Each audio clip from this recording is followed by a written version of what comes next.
Shalom alaihim bisem Yesua Hamasiah. Salam sejahtera di dalam nama Tuhan Yesus Kristus.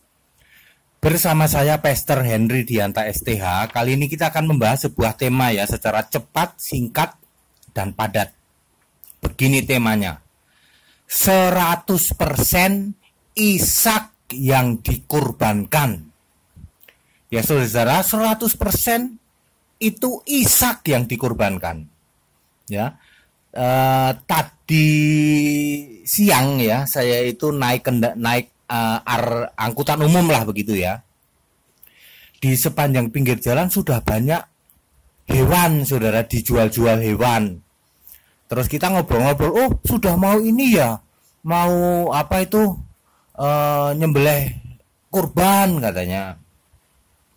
Ya dari pembicaraan itu ada yang ngomong-ngomong, terus itu ya sebenarnya ada sedikit perbedaan itu antara Ishak atau bukan Ishak atau Ismail gitu ya. Gimana itu Pak gitu. Karena ini di angkutan umum tentunya saya tidak bisa menjelaskan. Jadi saya cuma ngomong gini, Pak minta nomor yang ada WA-nya Pak. Lalu Bapak itu kasih nomor WA. Lalu saya membuat khotbah pembahasan tentang Ishak yang dikorbankan ini. Tuntas 100% Ishak yang dikorbankan. Lalu uploadan YouTube ini saya share ke beliau. Mungkin sekarang dia baru tahu, oh ternyata tadi itu Pak Pendeta. Ya. Baik saudara ya, kita secara cepat dan singkat ya.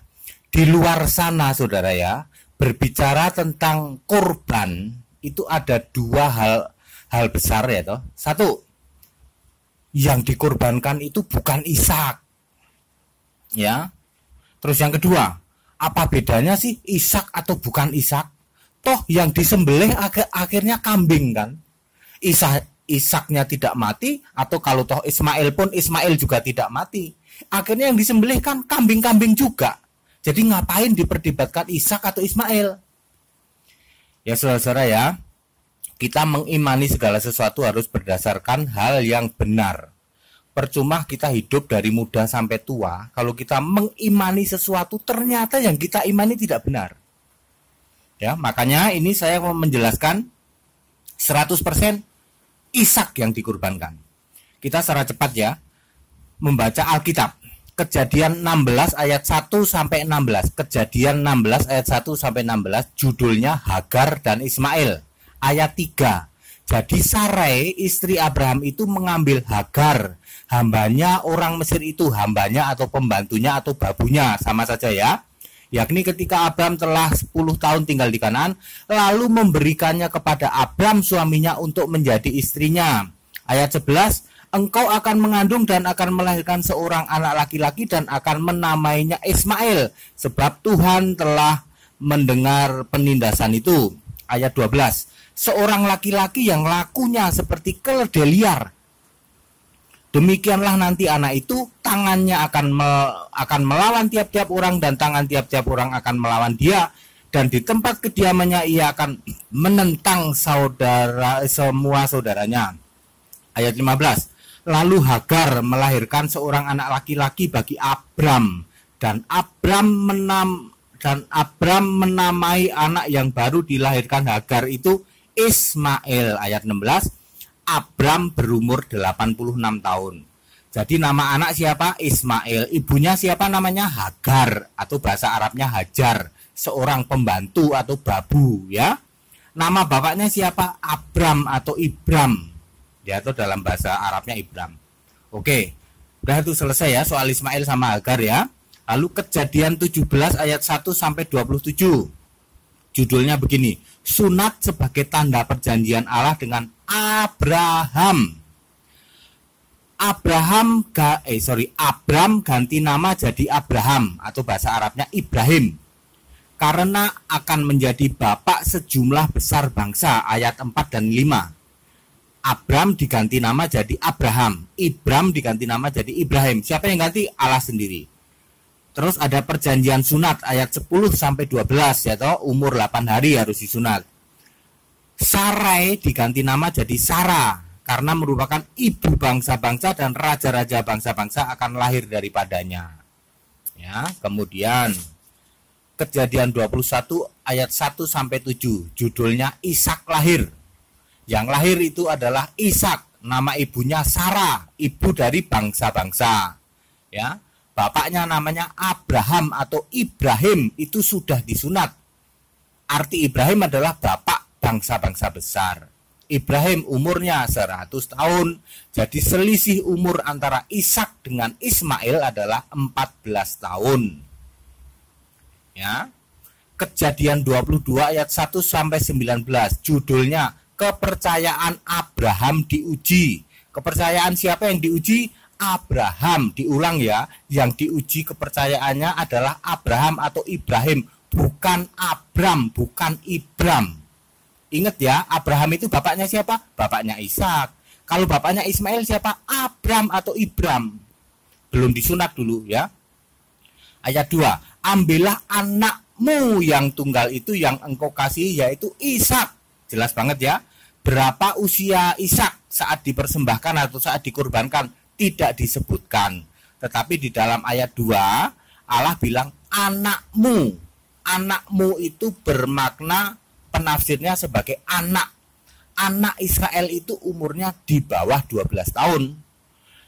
Ini Ishak sudah kuat manggul kayu. Jadi ada yang menafsirkan 12 tahun. Tapi ada juga yang menafsirkan sudah dewasa 25 tahun katanya. Kalau 12 tahun, umurnya Ismail berapa? Tambah 14 tahun, 26 tahun. Jadi Ismail itu sudah tidak disebut anak. Tapi kalau Ishak masih disebut anak. Jadi tegas ini ya, ambillah anakmu. Jadi siapa anakmu yang tunggal itu? Ishak. Baik. Saudara-saudara, apa sih implikasinya ketika kita mendapati di luar sana? Apa sih artinya Ishak atau Ismail? Toh akhirnya yang disembelih kambing juga. Setidaknya saudara, saya mencatat 3 hal, prinsip 3 hal yang tidak boleh dilupakan. Jadi jangan dianggap sepele ya. Yang dikorbankan Ishak atau Ismail jangan dianggap sepele. Alkitab tegas mengatakan Ishak. Soalnya ada 3 alasan ini yang sangat mendasar. 1, 100% yang dikorbankan adalah Ishak. Mengapa? Karena yang diuji adalah Abraham atau Ibrahim. Abraham atau Ibrahim itu adalah bapaknya Ishak. Kalau bapaknya Ismail namanya bukan Abraham, namanya Abram. Atau bahasa Arabnya Ibram, bukan Ibrahim. Jadi siapa yang diuji? Ibrahim, berarti Ishak anaknya. 100% yang dikorbankan itu Ishak. Itu yang pertama. Sangat penting ya saudara ya. Ishak atau Ismail? Ishak penting, penting banget. Sebab ayahnya yang namanya Ibrahim itu bapak segala bangsa, bangsa-bangsa besar. Ibunya Sarah. Sarah itu ibu dari bangsa-bangsa. Lah kalau bapaknya Ismail siapa? Abram, itu belum ditetapkan oleh Allah sebagai bapak bangsa-bangsa, belum. Ibunya siapa? Hagar, itu seorang pembantunya Sarah. Penting banget saudara. Terus alasan kedua, Kejadian 21 ayat 12, sebab yang akan disebut keturunanmu ialah yang berasal dari Ishak. Di mata Tuhan, Ismail itu bukan keturunan Ibrahim. Sekali lagi, Alkitab menulis yang akan disebut keturunanmu wahai Ibrahim adalah berasal dari Ishak. Secara genetik, secara biologis, Ismail adalah anak Abram, belum jadi Ibrahim, anak Ibram ya. Tetapi di mata Allah, ingat ya, Alkitab menulis di mata Allah, Ismail itu bukan disebut keturunan Ibrahim. Ini Allah sendiri. Jadi prinsipnya betul-betul mendalam ya. Yang dikorbankan Ishak apa Ismail? Ishak. Sebab yang diuji itu imannya Ibrahim. Yang disebut keturunanmu, Ibrahim adalah keturunan dari jalur Ishak. Allah sendiri yang menetapkan. Luar biasa saudara, nggak main-main. Nggak bisa terus kita bilang, alah sama aja toh yang dipotong juga akhirnya kambing-kambing juga. Ishak juga nggak disembelih, Ismail juga nggak disembelih. Jadi ngapain memperdebatkan Ishak atau Ismail? Bukan soal memperdebatkan ya, tapi kebenaran. Ini firman Allah loh, nggak bisa dibikin main-main. Ya, yang disebut keturunan Abraham adalah dari jalur Ishak. Ishak menurunkan Yakub. Yakub itu Israel. Ya, Ismail, makanya Ismail tidak diakui sebagai keturunannya Ibrahim. Kalau dia ngaku-ngaku bisa, tetapi ingat, di mata Allah, sekali lagi, di mata Allah, Ismail bukan disebut keturunan Ibrahim. Bukan. Bukti lain apa? Nomor 3, ya toh. Di Keluaran 3 ayat 15 ketika memperkenalkan diri kepada Musa, Allah itu ngomong gini, akulah Allah nenek moyangmu, Allah Abraham, Allah Ishak, Allah Yakub. Ismail kagak disebut-sebut, saudara. Allah tidak ngaku, aku ini Allahnya Abraham, Allahnya Ismail, Allahnya Ishak. Tidak ngomong gitu. Allah ngomongnya apa? Aku ini Allahnya Abraham, Allahnya Ishak, Allahnya Yakub. Ismail kok nggak disebutkan? Tadi sudah dibilang keturunan yang di mata Allah. Ismail itu bukan keturunannya Ibrahim. Jadi Ismail tidak menyembah Allah yang disembah Ibrahim. Dalam maknanya, saudara ya, bukan hanya soal masalah Ishak atau Ismail. Dalam maknanya, ya, 3 hal ini saya ulang ya. Kenapa begitu penting soal Ishak atau Ismail? Ya, 100% satu yang dikorbankan adalah Ishak, 100% Ishak. Ya, yang diuji adalah Ibrahim. Ibrahim itu bapaknya Ishak, bukan bapaknya Ismail. Kalau bapaknya Ismail namanya Ibram atau Abram. Belum disunat dulu. Yang kedua, yang disebut keturunan dari Ibrahim adalah Ishak.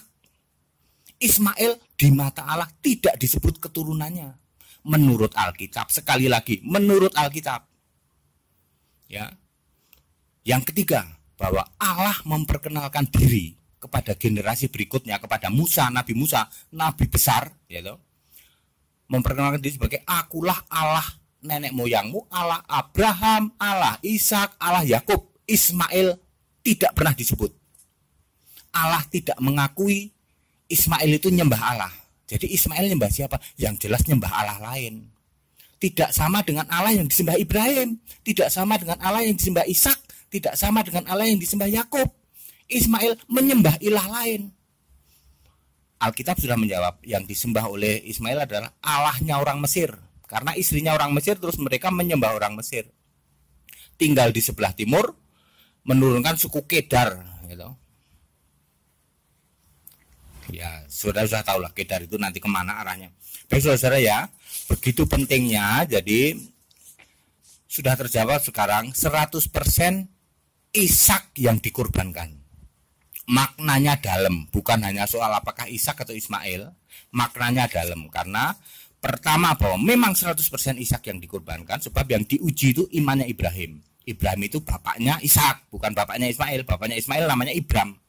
Yang kedua, yang disebut keturunan Ibrahim adalah dari Ishak.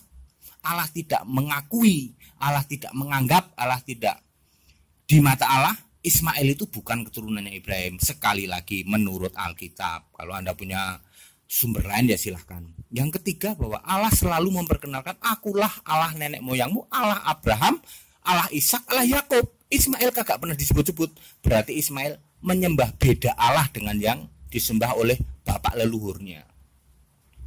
Ya, jadi kalau ada anggapan bahwa Ismail menyembah Allah yang sama dengan Ibrahim, Allah tidak pernah mengakui. Allah selalu mengakui akulah Allah Ibrahim, Allah Ishak, Allah Yakub. Ismail nggak pernah disebut-sebut. Penjelasan ini singkat dan jelas ya, tidak perlu dipertentangkan, tapi kebenaran ini harus diungkap. Ya. Ini semua menurut Alkitab, ayat-ayatnya jelas. Apa yang saya bicarakan semua Alkitabiah. Kalau Anda punya sumber lain silahkan ya toh. Tapi tidak untuk dibanding-bandingkan. Tidak bisa ya toh. Dan Allah itu tidak pernah salah. Oh, dulu menyebut yang dikorbankan Ishak, terus tiba-tiba Allah tepuk jidat, aduh salah saya revisi deh, bukan Ishak. Allah tidak seperti itu. Allahnya Alkitab, di Alkitab tidak seperti itu. Ya. Baik saudara-saudara ya, padat, singkat dan jelas sesuai janji saya. Pesan-pesan toleransi saya ulang-ulang. Kita Indonesia, kita Pancasila, toleransi harus, keberagaman wajib disyukuri. Bersahabat dengan beda iman itu bisa. Kalau toh dalam kehidupan sehari-hari kita mendapati kenyataan, loh kok keimanan kita tidak sama ya? Ya nggak apa-apa. toh kita bisa hidup bersama-sama. Ayo saling menghargai, saling menghormati, jangan hujat, jangan caci maki, sebab menghujat dan mencaci maki itu dosa. Kiranya bermanfaat. Shalom aleihim bisem Yesua Masih. Assalamualaikum warahmatullahi wabarakatuh. Amin.